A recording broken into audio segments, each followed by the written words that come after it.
19 वर्षांचा मुलगा, हातात मोबाईल नाही तर शेळ्यांची दोरी. बीड जिल्ह्यातील गेवराई तालुक्यातलं कोळगाव आज महाराष्ट्रभर एक ब्लॉगरचं गाव म्हणून ओळखलं जातं. सोशल मीडियामुळे या गावावर अक्षरशः डॉलरचा पाऊस पडतो अशी चर्चा असते. पण याच गावात एक तरुण मोबाईलच्या स्क्रीनवर नाही तर शेळी पालनाच्या माध्यमातून स्वतःचं भविष्य घडवतो आहे. हा आहे प्रणव कृष्णा नेमाणे, जगदंब गोट फार्मचा युवा उद्योजक. शेळी पालनाची सुरुवात झाली अवघ्या 2 गावरान शेळ्यांपासून. सुरुवातीची गुंतवणूक फक्त 30 ते 32 हजार रुपये.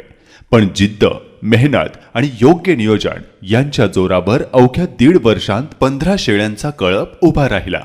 विशेष म्हणजे फक्त 1 एकर शेती, शिक्षण सुरू असताना शेळ्यांचा सांभाळ आणि व्यवसायाची जबाबदारी हे सर्व प्रणवने यशस्वीपणे सांभाळलं. प्रणवने बाजाराची गरज ओळखली. गावरान बोकडांना मटणासाठी मोठी मागणी आहे हे लक्षात घेऊन त्याने शेळीपालनात नवनवीन प्रयोग सुरू केले.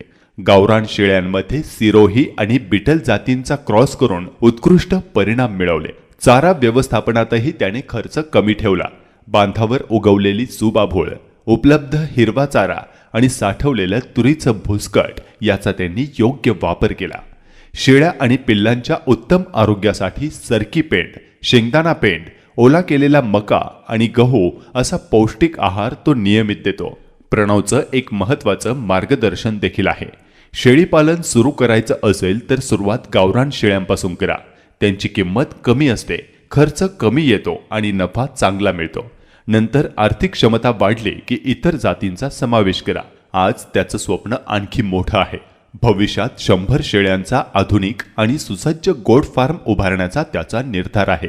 त्या फार्ममध्ये विविध उच्च प्रतीच्या शेळ्यांच्या जातींचं संगोपन करून एक आदर्श शेळीपालन प्रकल्प उभा करण्याचं त्याचं लक्ष आहे.